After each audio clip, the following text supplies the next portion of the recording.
Assalamualaikum warahmatullahi wabarakatuh. Kami dari kelompok penilai kinerja PNS akan mempresentasikan hasil diskusi kami.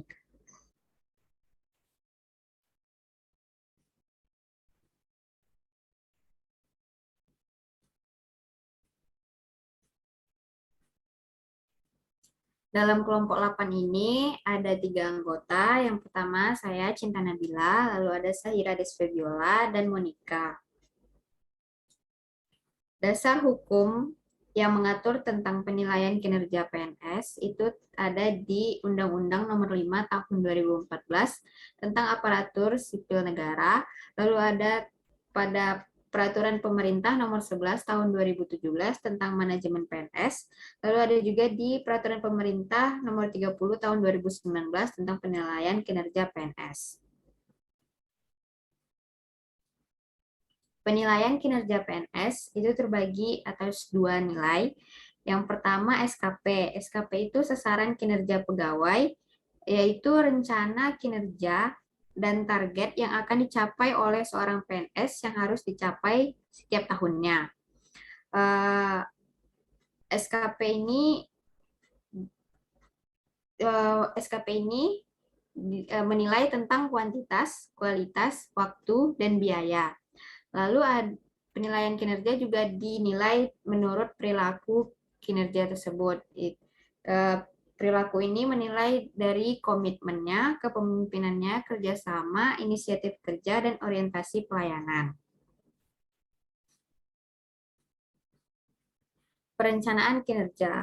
Kinerja utama dari PNS itu ada dinilai dari indikator kinerja individunya dan target yang akan dicapainya. Lalu ada juga penilaiannya di kinerja tambahan, yaitu seperti bentuk tugas tambahan dari kerja PNS tersebut. Lalu ada SKP-nya. Dalam penilaian SKP itu memperhatikan Renstra, PK, SOTK, uraian tugas jabatan, dan SKP atasan langsung. Lalu ada penilaian dalam perilaku. Standar perilakunya itu seperti dalam orientasi pelayanannya, komitmennya, inisiatif kerjanya, kerjasamanya, dan kepemimpinannya. SKP bagi pejabat fungsional disusun berdasarkan SKP atasan langsung dan organisasi atau unit kerja dengan memperhatikan yang pertama perjanjian kinerjanya, lalu ada rencana kegiatan tahunannya, lalu ada organisasi dan tata kerja, dan terakhir uraian jabatannya. Penjelasan selanjutnya akan dilanjutkan oleh Sahira. Pemantauan kinerja dilakukan oleh pejabat penilaian kerja PNS terhadap PNS secara berkala dan berkelanjutan dalam proses pelaksanaan SKP paling kurang 1 kali dalam setiap semester pada setiap tahun berjalan. Untuk pengukuran kinerja itu dilakukan terhadap SKP dengan membandingkan realisasi SKP dengan target SKP sesuai dengan perencanaan kinerja yang telah ditetapkan dan perilaku kerja dengan melakukan penilaian perilaku kerja. Penilaian kinerja yang A itu 70% penilaian SKP, 30% penilaian perilaku kerja itu melalui atasan langsung. Dan yang B-nya itu 60% penilaian SKP, 40% penilaian perilaku kerja itu melalui survei tertutup. Penilaian kinerja PNS dinyatakan dengan angka dan sebutan atau predikat sebagai berikut. Sangat baik apabila PNS memiliki nilai dengan angka antara 110 sampai 120 dan menciptakan ide baru atau cara baru dalam peningkatan kinerja yang memberi manfaat bagi organisasi atau negara. Baik apabila PNS memiliki nilai dengan angka antara 90 sampai angka 120. Cukup apabila PNS memiliki nilai dengan angka 70 sampai dengan angka 90. Kurang apabila PNS memiliki nilai dengan angka 50 sampai dengan angka 70. Sangat kurang apabila PNS memiliki nilai dengan angka kurang dari 50. Pemeringkatan kinerja yang A itu paling tinggi 20% dari total populasi pegawai dalam satu unit kerja berada pada klasifikasi status kinerja di atas ekspektasi. Yang B, paling rendah 60% dari paling tinggi 70% dari total populasi pegawai dalam satu unit kerja berada pada klasifikasi status kinerja sesuai ekspektasi. Yang C itu paling tinggi 20% dari total populasi pegawai dalam satu unit kerja PNS berada pada klasifikasi status kinerja di bawah ekspektasi. Catatan, penilaian kinerja PNS dilakukan pada setiap akhir bulan Desember pada tahun berjalan dan paling lama akhir bulan Januari tahun berikutnya. Slide selanjutnya akan dijelaskan oleh Monica. Baiklah, saya akan melanjutkan presentasinya.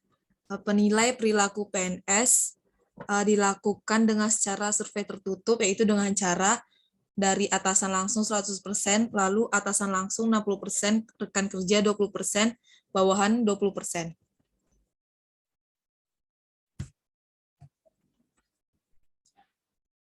Lalu pembinaan kinerja dibagi menjadi dua, yaitu bimbingan kinerja, yaitu diberikan pejabat penilai secara individu atau kelompok dan wajib membuat rekaman proses bimbingan dan penilaian kompetensi. Yang kedua yaitu konseling terhadap PNS yang memiliki permasalahan pada perilaku kerja yang dapat mempengaruhi pencapaian target kinerja dilaksanakan secara individual. Lalu tim penilai kinerja yang pertama, tim penilai kinerja PNS dibentuk oleh perusahaan yang bersangkutan. Yang kedua, tim penilai kinerja PNS terdiri dari PNS yang memiliki kompetensi yang dibutuhkan berasal dari A. Unit kerja yang membidangi kepegawaian, B. Unit kerja yang membidangi pengawasan internal, dan C. Unit kerja lain yang dipandang perlu oleh perusahaan yang bersangkutan. Yang nomor 3 yaitu tim penilai kinerja PNS bertanggung jawab kepada perusahaan yang bersangkutan. Penghargaan kinerja. Yang pertama, PNS yang menunjukkan penilaian kinerja dengan predikat sangat baik berturut-turut selama 2 tahun dapat diprioritaskan untuk diikutsertakan dalam program kelompok rencana suksesi, yaitu bisa disebut dengan talent pool pada instansi yang bersangkutan. Yang kedua, PNS yang menunjukkan penilaian kinerja dengan predikat baik berturut-turut selama 2 tahun dapat diprioritaskan untuk pengembangan kompetensi lebih lanjut sesuai dengan ketentuan peraturan perundang-undangan. Lalu sanksi pejabat pimpinan tinggi yang pertama yaitu dalam hal pejabat pimpinan tinggi tidak menunjukkan perbaikan kinerja, maka pejabat yang bersangkutan harus mengikuti uji kompetensi kembali. Yang kedua yaitu pejabat pimpinan tinggi yang tidak memenuhi target kinerja yang dijanjikan selama 1 tahun pada satu jabatan yang diberikan penilaian kerja cukup, kurang, atau sangat kurang, diberikan kesempatan selama 6 bulan untuk memperbaiki kinerjanya.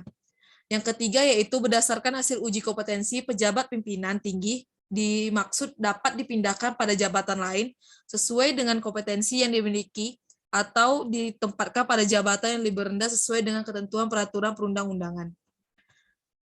Saya kembalikan ke moderator. Terima kasih, Monik. Itu semua adalah penjelasan dari kelompok kami. Saya akan menyimpulkannya sedikit. Kinerja PNS adalah hasil kerja yang dicapai oleh setiap PNS pada organisasi atau unit sesuai dengan SKP dan perilaku kerja. Pada aturan terbaru ada 2 aspek penilaian kinerja PNS, yaitu hasil kerja yang dicapai pada unit kerja sesuai dengan sasaran kinerja pegawai atau yang disebut SKP, dan penilaian terhadap perilaku kerja. SKP ini adalah rencana kinerja dan target yang akan dicapai oleh seorang PNS dan harus dicapai setiap tahunnya. Tim penilai kinerja PNS adalah tim yang dibentuk oleh pejabat yang berwenang untuk memberikan pertimbangan kepada pejabat pembina kepegawaian atas usulan pengangkatan, pemindahan, dan pemberhentian dalam jabatan, pengembangan kompetensi, serta pemberian penghargaan bagi PNS. Penilaian kinerja PNS ini bertujuan untuk menjamin objektivitas pembinaan PNS yang didasarkan pada sistem prestasi dan sistem karir. Penilaian kinerja PNS ini juga dilakukan berdasarkan prinsip Yang pertama objektivitas, terukur, akuntabel, partisipatif, dan transparan. Penilaian kinerja PNS ini dilakukan pada setiap akhir bulan Desember pada tahun berjalan dan paling lama berakhir pada bulan Januari tahun berikutnya. Sekian dari presentasi kelompok kami. Mohon maaf jika ada salah. Saya akhiri. Wassalamualaikum warahmatullahi wabarakatuh.